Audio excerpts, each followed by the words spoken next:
in the past 30, 60 days, my portfolio is down 20%. And that's about $200,000. So I'm not feeling good about that, but I'm really feeling good about my portfolio today.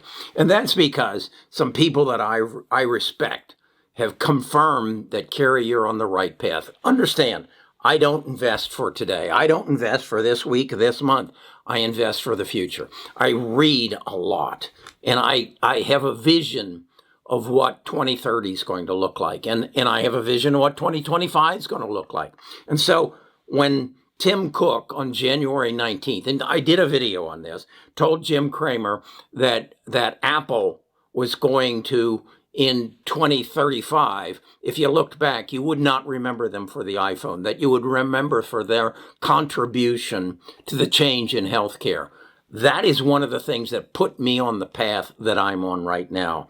Now, more recently, Walter Isaacson, who just wrote a new book, basically in his video about that book, about CRISPR and Jennifer, he said that he believed that the revolution, the fourth revolution in healthcare, in CRISPR, is 10 times bigger, will be 10 times bigger than the digital economy. That's enormous. That's my portfolio. Then, just this last Thursday, Joe Biden came forward and said in his press conference that he is going to triple the U.S. expenditure on science and quantum computing and artificial intelligence. And once again, right down the alley of where I'm sitting. Yeah, I'm down 20%, but I don't care. These people are confirming. And then just this weekend, Cathie Woods, who I respect immensely. She is the one who first coined the phrase that I use a lot, technological disruption. And that's my portfolio. That's what it's built on. And she has confirmed to me, you're in the right place, Kerry. So in this video, I've done the video on Tim Cook, I've done the video on Walter Isaacson, and I've done the video on Joe Biden. Today, I want to show you what Cathie told me. Stay tuned. Best of Us Investors presents Kerry Griegmeier. Cathie basically covered all the segments of my portfolio. She has more segments than I do, but she covered what I hold. The only thing she covered that I don't hold at this time and that I don't talk a lot about is cryptocurrency. Now, I have brought into the tribe and into the presenters of Best of Us Investors, Jim Wells. Jim Wells, if you haven't seen it yet, you need to catch it. He does a presentation on Tuesdays and Thursdays specifically on cryptocurrency. And he is our representative. He is our voice. He is our expert on cryptocurrency. Comes on at 4:00 on the afternoon, Central Standard Time. Be sure to catch that. So, okay, the first thing that Cathie talked about that she's very high on is that of electric vehicles. Electric vehicles are in my portfolio. In fact, they represent 18% of my portfolio. Tesla is my single largest holding. NIO's in there, and BYD DY. They are a Chinese company with a facility here in the United States, a plant, and they are the largest manufacturer of They make automobiles, but they're the largest manufacturer of city buses, of forklifts, of taxi cabs. They are in the auxiliary market of the electric vehicle. I want you to hear what Cathie told me about the future of the electric vehicle. And then we'll go through the other parts of the portfolio. So watch this. I have to tell you, I am even taken back sometimes when I think about the opportunities ahead of us. I'm just going to rattle off a few. And the reason they are going to happen is because the costs associated with scaling these new technologies, the costs have come down low enough that they're opening up new markets. Battery costs are an easy explanation. When we started the firm, I think the question was, would electric vehicles ever be economic? Would they ever take off? And today, of course, we're looking at electric vehicle prices soon to drop below gas-powered car prices on a like-for-like basis. And by 2025, the average car, like the Toyota Camry of the electric vehicle space, will be priced at $18,000 compared to $25,000, $26,000 for the average gas-powered car. And we know that electric cars are better from a couple of points of view.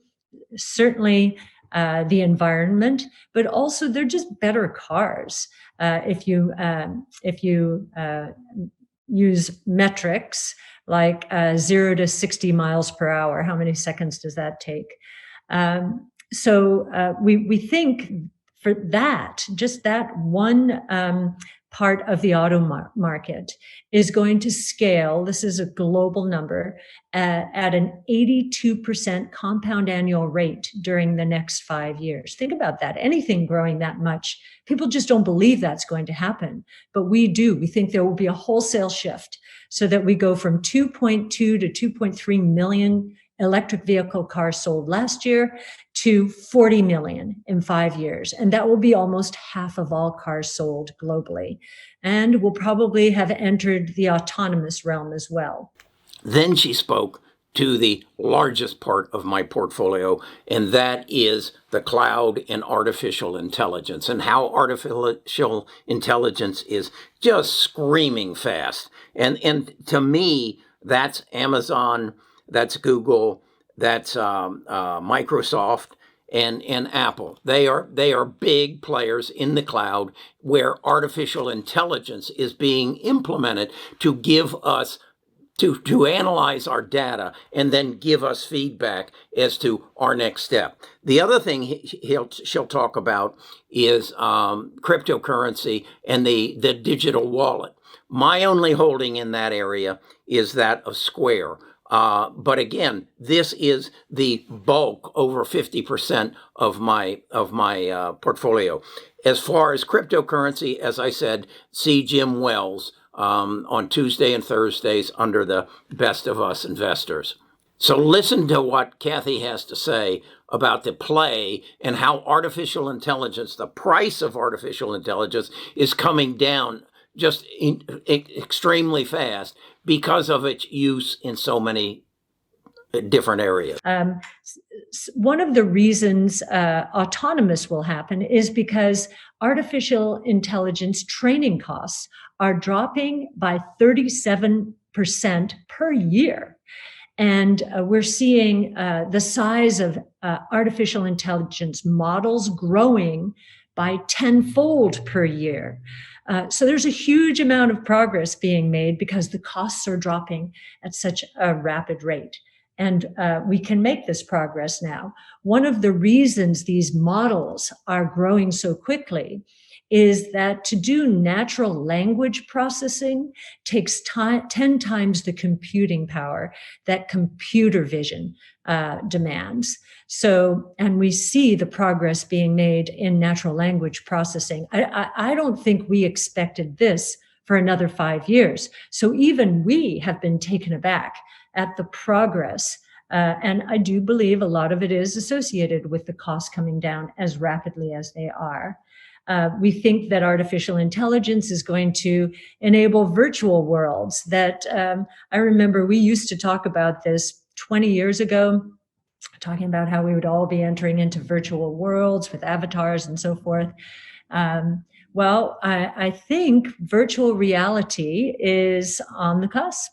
And we would have told you, there was a debate in the firm, but we would have told you on balance, most of us did not expect it to take off 5 years ago. I listened to Unity Software, John Riccatello, who I knew from Electronic Arts in the day. He's at Unity, and he had also been saying that he didn't think virtual reality was going to be a thing about 5 years ago for quite some time. Now he says we're on the cusp. And this means we will be seeing virtual worlds converging, and we will be evolving towards the metaverse.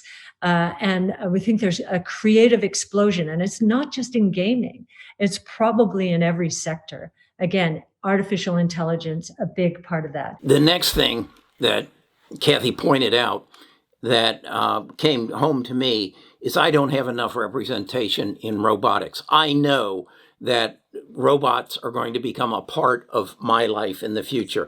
I'm 76 years old. In 10 years, I'm going to need a robot in my house to pick up that 50-pound bag of weed and feed that I just bought at Home Depot today. I'm actually going to need that robot to spread it on the yard. So robots are going to become a major part of our future.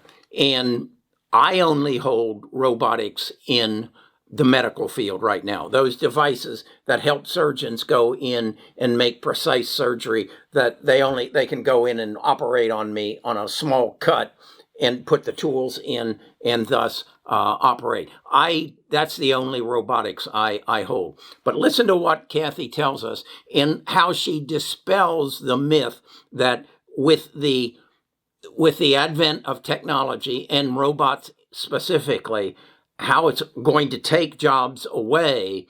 But as in all technology in the past, they create new jobs. They create the jobs that you and I don't even imagine. As robots do this for us, that frees us up to do other things. She even talks about how now that you don't have to do the job you were doing, you might become an Instagram star. Interesting to think about. Or you could become a YouTube star. We'll talk more about that sometime in the future. It took the manufacturing industry in the United States 15 years to go from 20 robots per 10,000 employees to 200.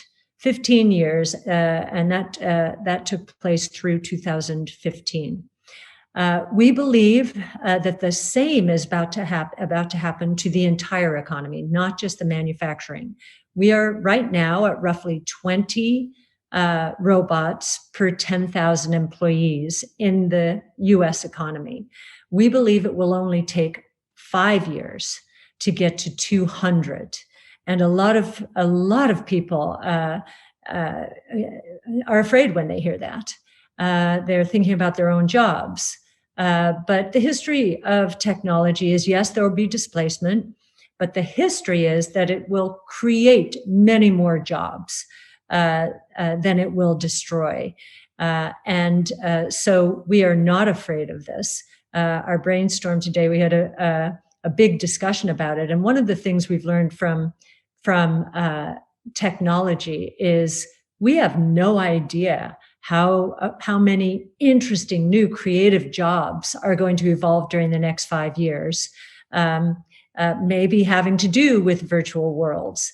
We were also commenting on, working fewer hours. Well, influencers on Instagram, that's a job. I don't think they are working 8 hours a day. Maybe some are, but I don't think some of them need to do it, and they're making a very fine living. The next part of my portfolio that Kathy addressed was that of orbital aerospace.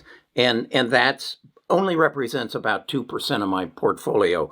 Gilt that's GILT, is one of them. And then the other one is the SPAC HOL, which represents Astra. And that's a company that is making rockets for, if I own a trucking company or a shipping company and I want to track my trucks or my ships, Astra will shoot a rocket up into the sky and give me my own satellite to take care of my fleet. So I only have 2% of my portfolio in the rocket and space companies. Gilt is the company that is going to have the software that is going to communicate back and forth from that from that orbiting satellite. Here's what she had to say about that. Another very interesting section in our big ideas is orbital aerospace. And if there's one space that we've seen all of our technologies converging, it is in orbital aerospace. And we think the opportunities there are vast as well in the global connectivity market, which is what a lot of people think about when they think about orbital aerospace. They think about all the satellites that SpaceX is sending out there to help with global connectivity. That's a $40 billion market, total available market. 10 billion of which, believe it or not, is in the US, in our rural areas, and 30 billion in the rest of the world. Then Kathy speaks to 14% of my holdings, and that is 3D printing. I own 3D Systems, Desktop Metals, X1, and Nano Dimensions.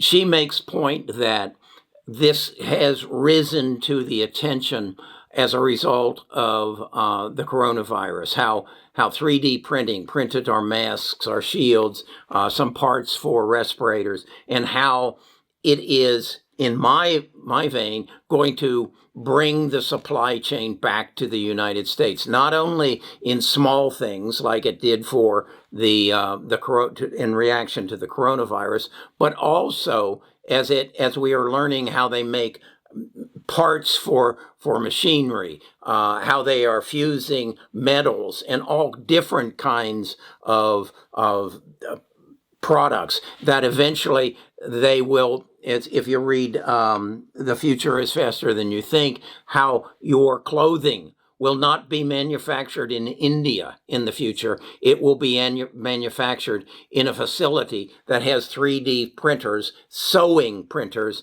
that will make your clothes. You will pick a picture out of a catalog and say, that's what I want in my size. You'll stand in front of a mirror and you'll come back on Friday and it will be made specifically for you. Listen to what Kathy has to say about 3D printing. 3D printing, we think the reason it is starting to take off, as so many other innovations do, is it solved problems during the coronavirus. 3D printing parts for ventilators, face shields, and so forth. So it is emerging from the valley of despair, and we think that there's combined with artificial intelligence, we think this is a $120 billion market in 5 years. And then Kathy speaks to the remaining 20% of my portfolio, which is in biotech. And she explains how genome sequencing, and she specifically speaks to long-read genome sequencing, and that would be to Pacific Bio. I also hold the short read, and that is Illumina. And so then she speaks into the therapies that are going to be available to us to cure cancer, to take it out of existence, and as with many diseases. She gives me two different types of T-cell therapies that are going to be available, and it just illuminates the extremely fast change that is happening in the biotech industry. My holdings in biotech include CRISPR, Pacific Biotech, as well as Illumina, and then Edits, Intella, Invate.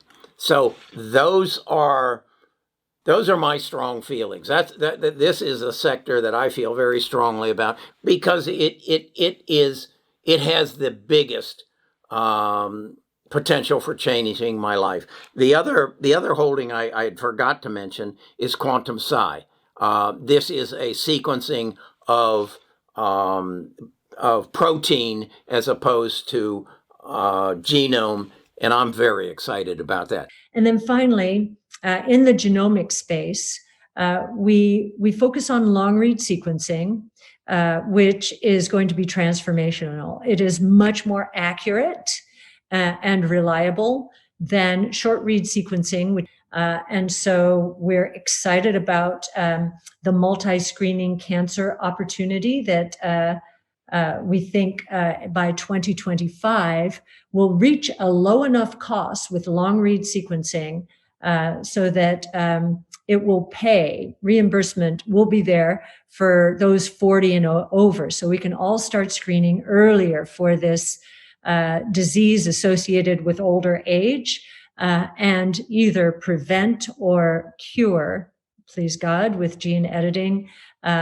cancer in stage 1. And finally, one of the biggest breakthroughs in cancer we've had is immunotherapy, of course, where the way we've described it historically, we are able to train our own immune system to recognize and fight cancer. And that's with our own T cells. Well, now we're moving to off the shelf. The new way is allogenic. So autologous is the old way. Allogenic, and there'll be a place for both of them, I'm sure, is really taking anyone's cells and training those cells to treat anyone else's body to fight and kill cancer. And we think that will be a $250 billion opportunity in the next 5 to 10 years. So lots of opportunity, lots of hope, lots of excitement. So that gives you a take on what Kathy told me. And to sum it up, Kathy told me, you've got a portfolio that is just going to explode in value as we move through this period of time of doubt and fear about interest rates and a flood to value. And and I think Kathy would agree with me on this. The value is not in Exxon and General Motors and Ford and General Electric. It's in the future. Those are the undervalued assets that the market has not woken up to. I believe I've got about $800,000 of them. And I believe this $800,000 will very quickly be $2 million. So, Kathy, thank you for the reassurance. Sometimes it's kind of tough, but I think we're on the right track. And Kathy is someone who I think you should become familiar with. And then I would ask you to become familiar with Best of Us Investors. You can do that by going to bestofusinvestors.com, giving me your name and your email address. I'll invite you to our Discord, and we'll have even further discussions there. We actually have a analysis team that we're putting together to take your stocks that you want to know more about, and then we'll analyze them in-house and then feed that information to you. We're trying to create a tribe of people who like Kathy, believe in disruptive technology, but most importantly, believe in making good financial decisions, keeping more of what we make by understanding our tax code, and number 3, building family wealth. So that's my pat on the back from Kathy, and I think if you stick with me, we got some bright days in front of us. But I'll see you again tomorrow.